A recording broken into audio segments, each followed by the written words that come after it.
Okay, everybody, Dr. Rafich here from Vet Triage. We're getting a big graphic with this one. Some private parts here.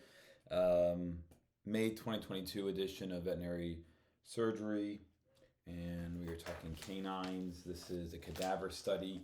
So we're looking at the arterial supply to the scrotum. This study comes out of a hospital in Washington as well as one in Michigan. The objective is to determine the dominant arterial supply to the scrotum. They use 10 cadavers. They use barium sulfate injected into the internal iliac artery or into the pudendo-epigastric trunk. And for those who are interested in the anatomy of this, should be probably vet students as well as surgery interns and residents, you're probably going to want to have a diagram of the blood supply to this area, the caudal, abdominal, and perineal area, if you want to follow this a bit more in a more structured way.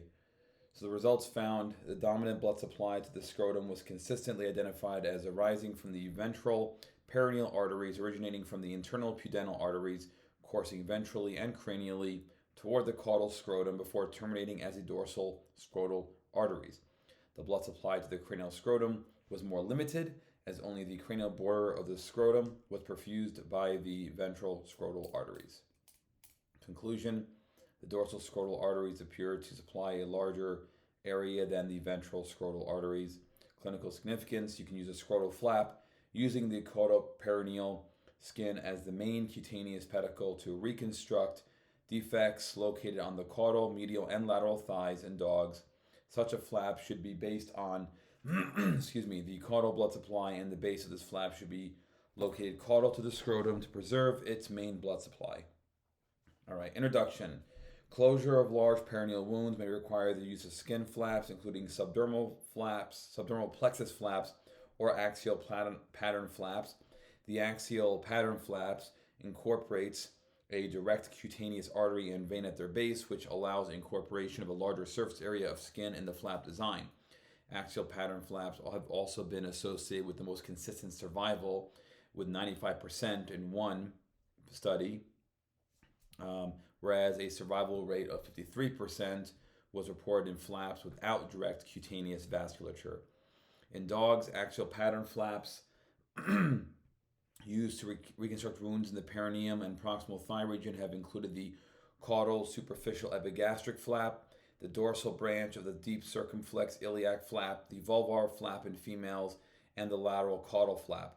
A ventral perineal flap has been described in cats to reconstruct perineal wounds.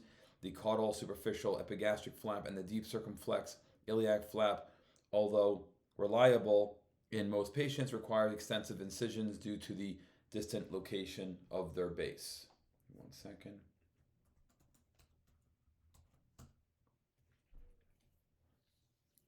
A scrotal transposition flap has been described to reconstruct wounds of the perineum and the proximal, medial, and caudal aspect of the thigh.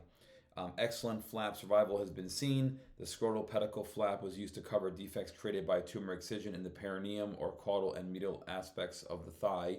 Flap survival is 100% in 2 dogs and 90% in another dog. In another experiment with 5 dogs, a scrotal flap was created by making a U-shaped incision around the scrotum with the base of the flap at its cranial border, potentially preserving both ventral scrotal arteries and severing both dorsal scrotal arteries. Flaps had approximately 27% distal flap necrosis, ranging from 16.5 to 53.4%. Materials and methods. Dogs used here range from 25 to 34 kilograms, different ages. For one group, they access the terminal aorta, cranial to the aortic bifurcation. They use hand pressure, 150 milliliters solution of barium sulfate mixed 1-to-1 with water.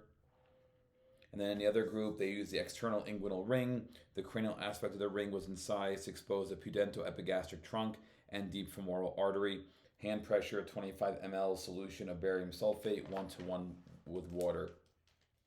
And then, of course, you can see here this amazing, this is just crazy detail. But this figure here, I'm going to read this part. Angiography obtained after catheterization of the internal iliac arteries. Note the complete anatomic perfusion of the scrotum, which is the arrowheads right there. From the ventral perineal arteries, which are the arrows, so right here and right here. The dorsal scrotal arteries are those vessels penetrating the scrotum from the labeled ventral perineal arteries. The anus would be located at the top of the image, somewhere here. And then with this drawing here, this is showing the dominant vascular supply of the scrotum that extends from the ventral perineal arteries. DS is deep scrotal artery. IP is internal pudental artery.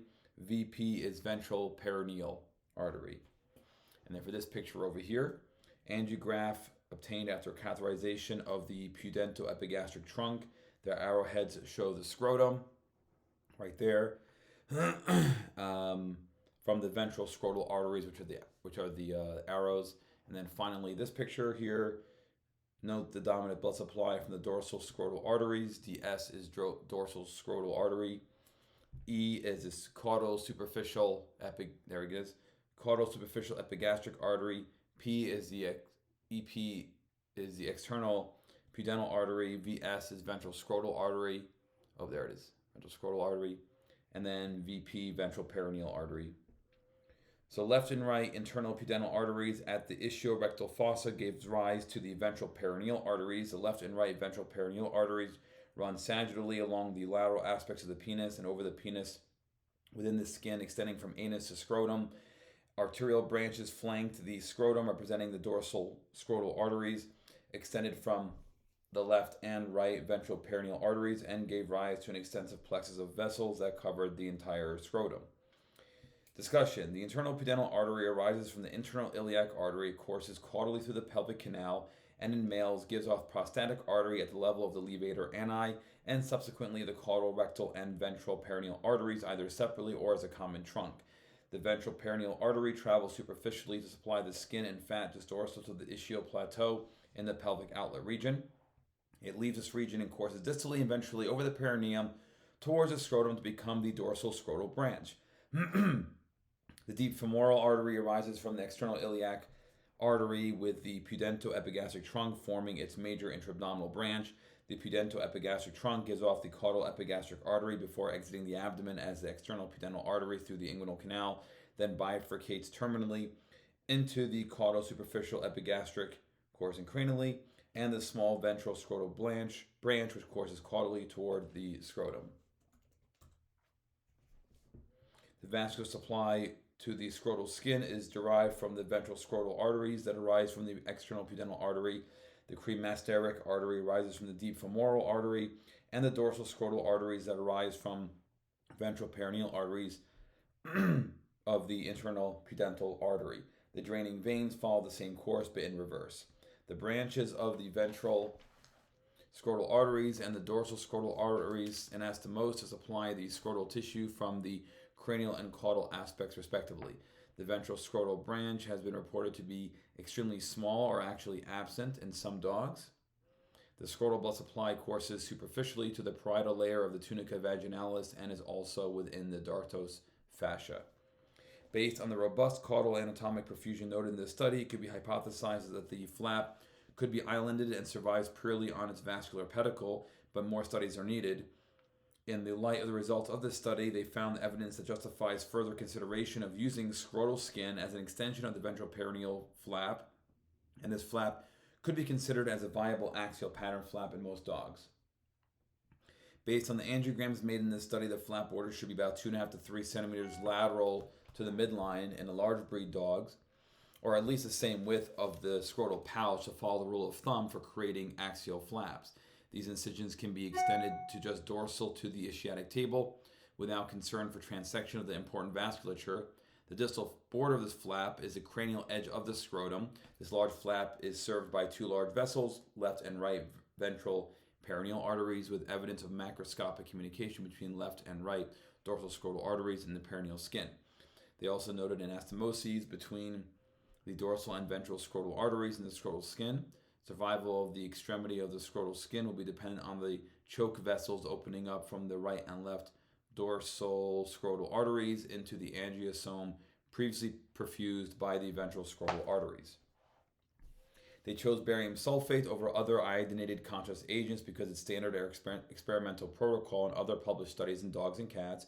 It allows radiographic evaluation of blood vessels with excellent filling of the injected main arteries and all the terminal branches. It allows easy identification of small vessels so they can be preserved during subcutaneous dissection, and it shows excellent contrast on radiographs. Other tests they mention here is computed tomography, angiography, MRI, angiography, Doppler ultrasound, fluoroscopy. This modified scrotal flap could be considered as an option for moderate sized skin defects within its reach with acceptable cosmetic results and minimal functional impact, facilitating closure of the skin defect after traumatic wound debridement or mass removal. Other axial skin flaps that are based on the dorsal branch of the deep circumflex iliac artery and vein, the caudal superficial epigastric artery, the lateral caudal artery. You can also use those for dogs with large wounds if the pet owner dislikes the appearance of scrotal skin on the recipient's site, or if the dog is to be used for breeding. So yeah, I mean, good study again, just like the one from yesterday. It's a good reference study. You wish you had more cadavers, but these things are valuable to be applied to future cases and larger studies for skin flaps. So unfortunately, skin flaps are not very common overall. Most wounds don't need it, or it's not an option for folks. So studies like this are a bit nuanced, but it is good to have it out there. All right, guys, we'll see you in the next video. Thanks.